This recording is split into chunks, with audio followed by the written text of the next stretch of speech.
Welcome back to Shadows of a Loathing. In the last episode, we learned some more about the missing child, well, one of the missing children. But now I'm curious to get the other side's perspective on the missing children. Are the shotguns keeping you out, or something else in? Who cares? I'm going inside. This grizzled mariner must hate being stuck behind a desk. Greetings. As a mariner, do you hate being stuck behind a desk?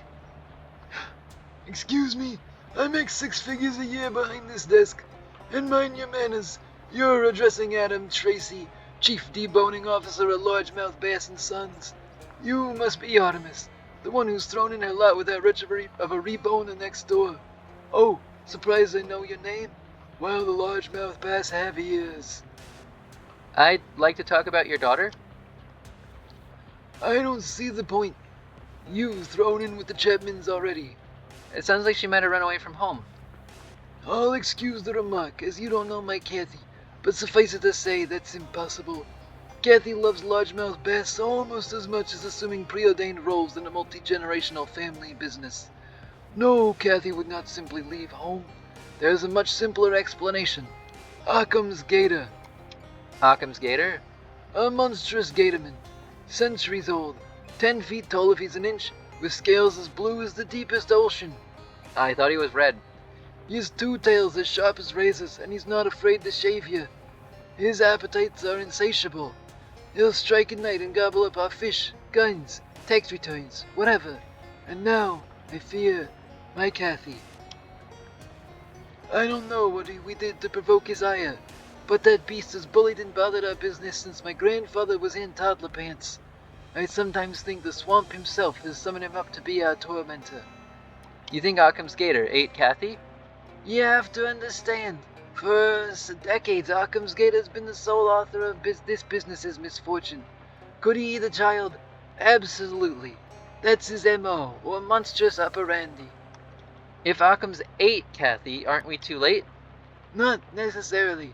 Occam's only handicap is his glacially slow digestion. Go ask Sylvester, a god of ours. He was swallowed up by Occam's, but by stripping off in his belly and greasing his body in Occam's own fat, is able to slither up and out of Occam's jaws while the great beast slept. Okay, where can I find Sylvester?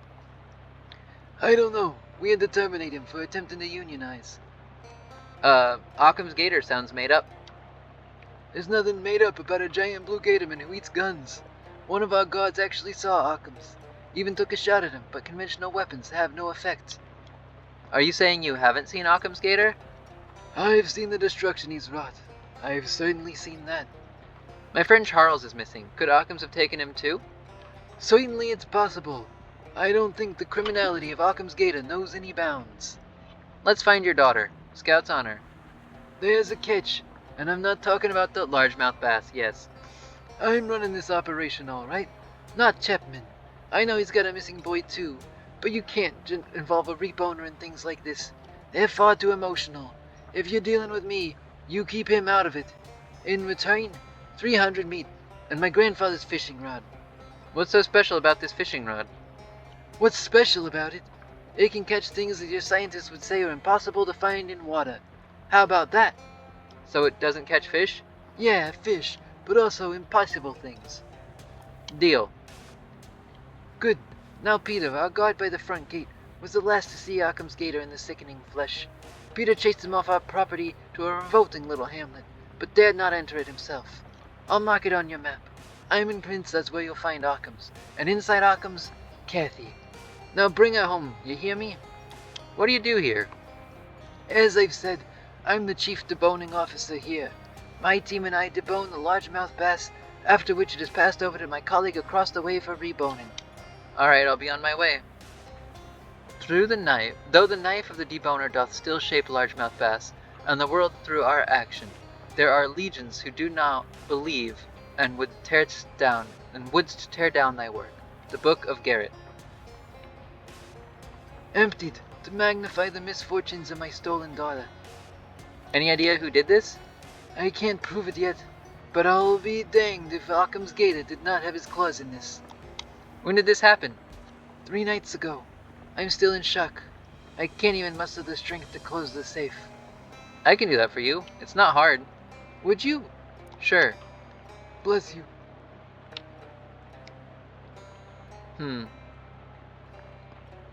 You're not close enough to read this. I absolutely am. Aquatomy of fish, of fresh and saltwater game fish. Certificate of nomination for award. Be it known that Adam Tracy has been nominated for Aquatomy Award of Merit for Outstanding Achievement Best at Deboning Bass. What's back here, your quarters? How did you know that? That's where Mr. Chapman has his. Maybe the two of you are more similar than you'd like to admit. Wash your mouth out with fish soap. I don't think I will. Only the Tracy family is allowed in the private quarters. You'll need to find another entrance, or think about marrying in. It's a mess through there. Oh, I don't mind. I don't mean it's messy. I'm saying that's the room where we have meals. It's that type of mess. I thought they really only used that term in the armed forces. You don't consider fishing to be part of the armed forces. What do you think we use to hold the rods? Arms? That's right. Alright. The public is welcome to visit the Tracy family's mess hall, if they'll pardon the mess.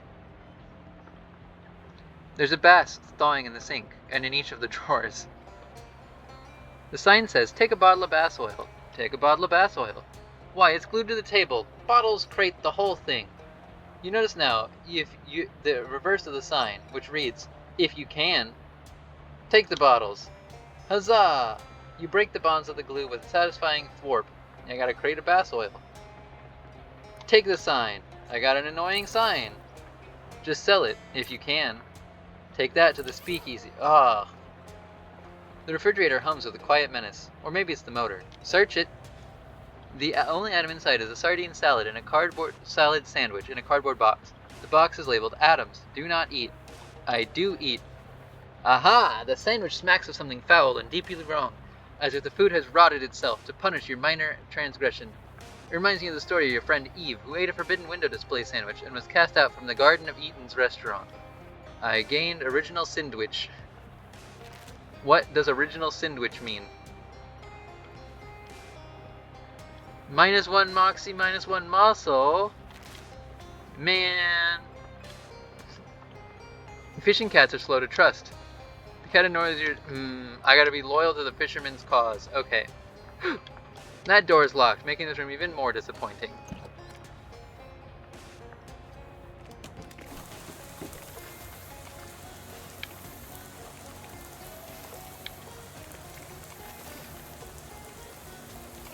I don't know which one of the guards is the one who saw... That's the truck guy, so maybe you're the one who saw the gator? What do you know about Occam's gator? Oh, that's fake. I don't remember what your voice was, so now it's... No, that's kind of the same as the other two. I'm gonna make you sound more like this. It is?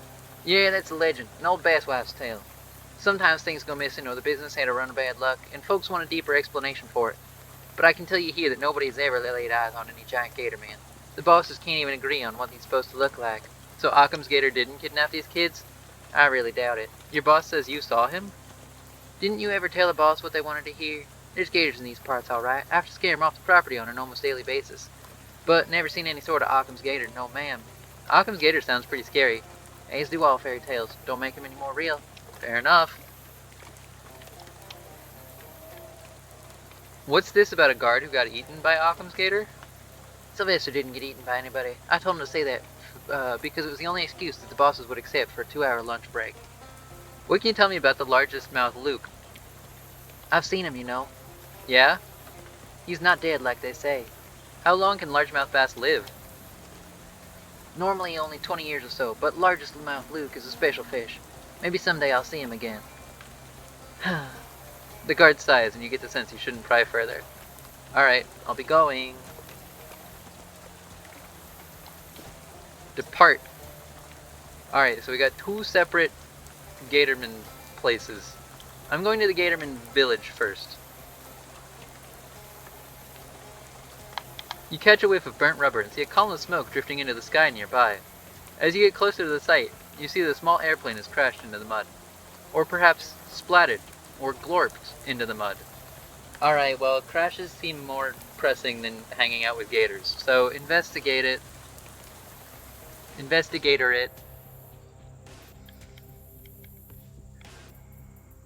It's a grumpy-looking pilot. Seems like you've got some kind of problem here. Huh, you think? Yeah, 3 kinds of problems I've got, if you don't count the headache. My plane being stuck downwards in this swamp is just the most obvious one. Anything I can help with? My name's Artemis, by the way. Rhonda Rasmussen, hi. And yeah, if you've got some time on your hands, you bet your buns I can use it. What happened? I'm looking to be the first to fly a plane all the way around the swamp in one go, see? Nearly made it too, but first to fly nearly all the way around the swamp won't be making any newspaper headlines. Now look what I got. A plane half buried in the muck, tainted fuel, and even if I get those sorted out again, there ain't enough runway here for me to get flying again. Your plane seems real stuck. Oh, you noticed, huh? Yeah, it's sticking up out of the ground right there. Right, yep, it sure is. The way Rhonda's staring at you starts to make you a little uncomfortable. Let's talk about something else, shall we? What's wrong with your fuel?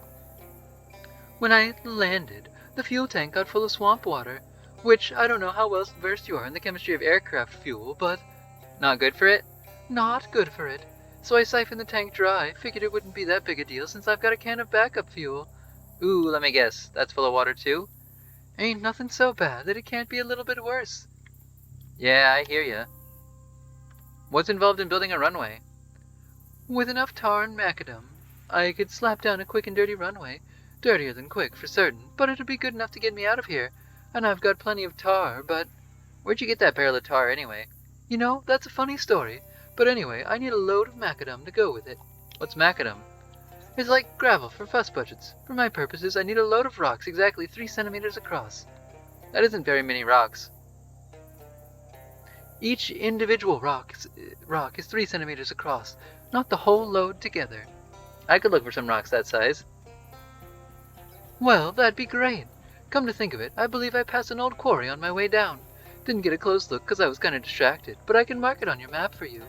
Can't go myself. I need to stay here and guard the tar. Okay, I'll go take a look. Can I ask more about the fuel?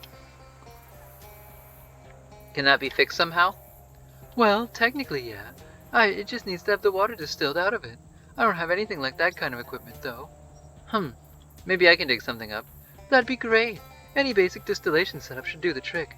It ain't rocket science, just airplane science. That's a much slower kind of science. Here's the can. I'll see what I can do. This fuel is all wet. Your plane seems real stuck. Maybe I'll just walk away for now. This is the most diagonal plane you've ever encountered. Consider your options. You consider all the possible ways in which you might extract this plane from its current state of diagonality. Telekinesis. You close your eyes and reach out with your feelings. Then you cause your feelings to magically coalesce into a giant hand made of pure energy, which easily plucks the plane from the mire while also avoiding being super dumb and anachronistic pop culture reference. Thanks, feelings. This plane is now parallel with the plane of the ground. Hello again, Rhonda. Hi. I got your plane unstuck. I saw. That was a hell of a trick, I gotta say. I am duly impressed. Aw, shucks. She's still caked in mud and weeds and all, but I guess that comes with the territory. In a real literal sense. Nothing that a little elbow grease can't correct, plus maybe a little regular aircraft grease. You don't have anything new to report to Rhonda, so you both just stare at each other in silence for a moment. Alright. Okay. Let's go to the quarry? To the quarry! You come across a busted and smoking truck in the depths of the swamp. The driver, eating a sandwich in the cab, gives you a sorry shrug. Engine plumb ran out of grease, he says. Shrug back, what can you do? Alright, Feldman Quarry. Except, I'm ending this episode here. Bye bye bye bye bye bye bye bye bye bye bye.